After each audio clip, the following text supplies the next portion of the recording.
শোনো, আমি এখন বিয়ে করতে চাই না, আমি এখন পড়াশোনা করতে চাই।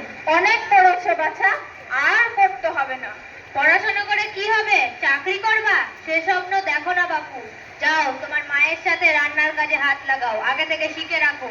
আমি রান্না করবো না বাবা, আমি স্কুলে যেতে চাই, আমি পড়াশোনা করতে চাই, আমি বড় হয়ে ডাক্তার হতে চাই। আবার মুখে মুখে তর্ক?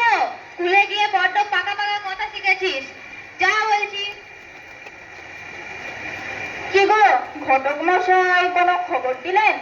তাই তো ভাবছি, এলেন না কেন? ওনার তো আসার কথা ছিল।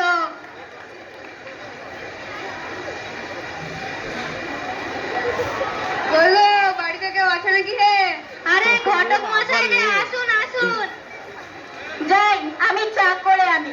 শুধু চাই হবে না, মিষ্টি মুখও করাতে হবে। পাক্কা খবর এনেছি। তার বলতে সবই হবে।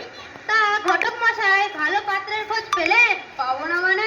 আমার মতো ঘটক আশেপাশের 5টা গ্রামে খোঁজ করলেও পাবেন না। 100 খানা বিয়ে দিয়েছি। বলুন বলুন। পাশের গায়ের বুদুর ছেলে রাজমিস্ত্রির কাজ করে, রোজগার মন্দ না, তবে বয়সটা একটু অল্প, এইটা। তা বেশ, আমার মেয়েও তো সবে 15ই পড়লো। আমার মেয়ের বিয়ের বয়স হয়নি এখনো। সে যাকে, তুমি চিন্তা করো না। মানুষের সেবায় আমার একটু একটু ওই আইন ভাঙতে হবে। আর এ কাজ তো প্রথম নয়। যাক, দেরি না করে দেখাশোনার কাজটা ছেড়ে ফেলাই ভালো। আর শুভ কাজে দেরি করতে নেই বাপু। ওই গো, বাড়িতে কেউ আছো নাকি রে? হ্যাঁ, আছি আছি। বুঝলেন বিআই মশাই,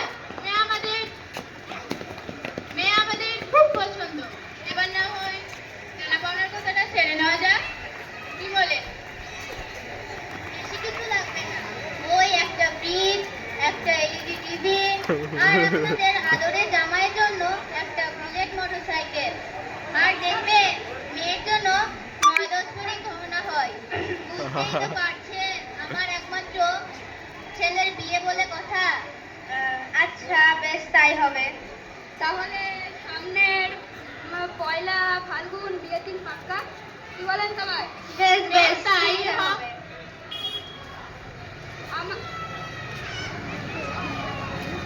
আমার দেনা পাওনাটা সেদিনে মিটিয়ে দেবেন, কেমন?